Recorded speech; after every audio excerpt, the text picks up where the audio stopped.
American leftists always seem to need a boogeyman. When they're not demonizing MAGA Republicans, they're demonizing Christian nationalists.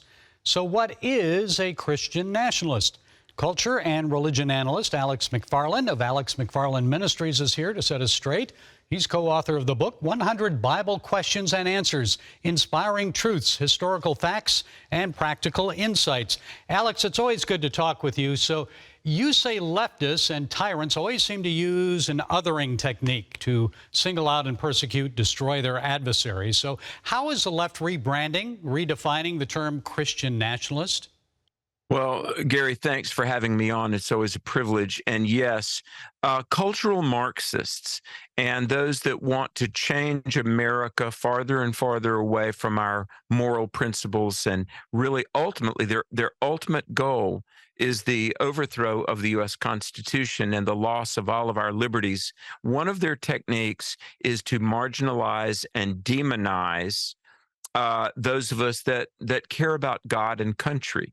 Caring about this nation and living by Christian values, these are commendable. But to the left that realizes the obstacle between them and their global utopianism are people that are patriotic and people of Christian conviction. Part of the way they're trying to raise up generations of secularists that don't like America and don't accept Christ. They're demonizing people of faith and people of patriotic conviction.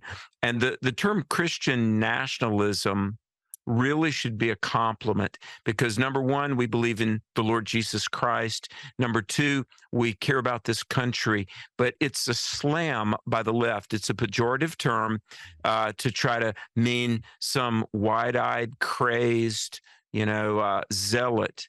But really, to love the Lord and to love this country, these are virtues, not vices. And our Declaration of Independence, I'm sure you remember that. How is it being used in this demonization of patriotic Christians? Well, Jefferson used some terms that we need to really understand. One is self-evident truth, and that really is natural law, that there are moral boundaries. And then life, the sacredness of life, liberty, the pursuit of happiness.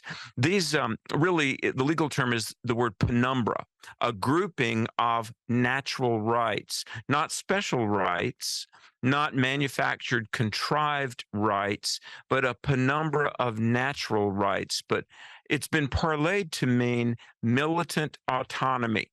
I don't answer to anybody. I don't have any boundaries. I can do whatever I want.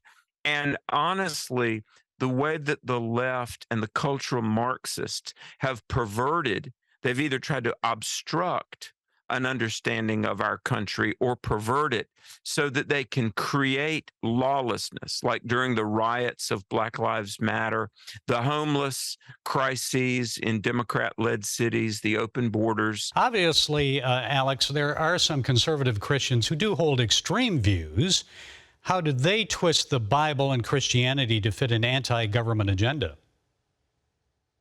Well, there are those that profess to be Christians, and I'm not disputing that. Only God knows another person's heart, but they have a very theocratic view, or sometimes called, Reconstructionist view, that they want to somehow impose Old Testament law and execute shoplifters and things like that. And that is absolutely not what patriotic Americans want.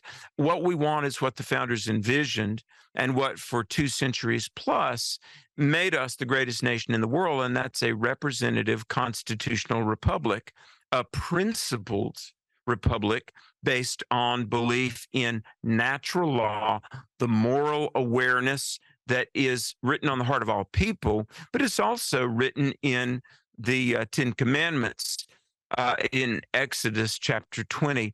By the way, as I come to you, I'm at our 6th of 7 summer camps. In 7 camps, I and my staff have the privilege of being in front of 1,250 teenagers all summer long. And number one, we're teaching them the biblical worldview and how to have a relationship with Christ, but we're also teaching them about America and civics, the civics they're not learning in school. And let me just say, kids are eating it up. They love America. And I know the left probably would not like to know that generations in our camps, conferences, online content, we're teaching kids the truth about God and country. And so that's why I'm outdoors doing this interview. But we are second only to Israel under King Solomon. But our nation is worth fighting for. Our nation is worth loving and caring about. And I proudly own the term Christian nationalist. The left can call me that all they want, because I am a Christian and I love the United States of America.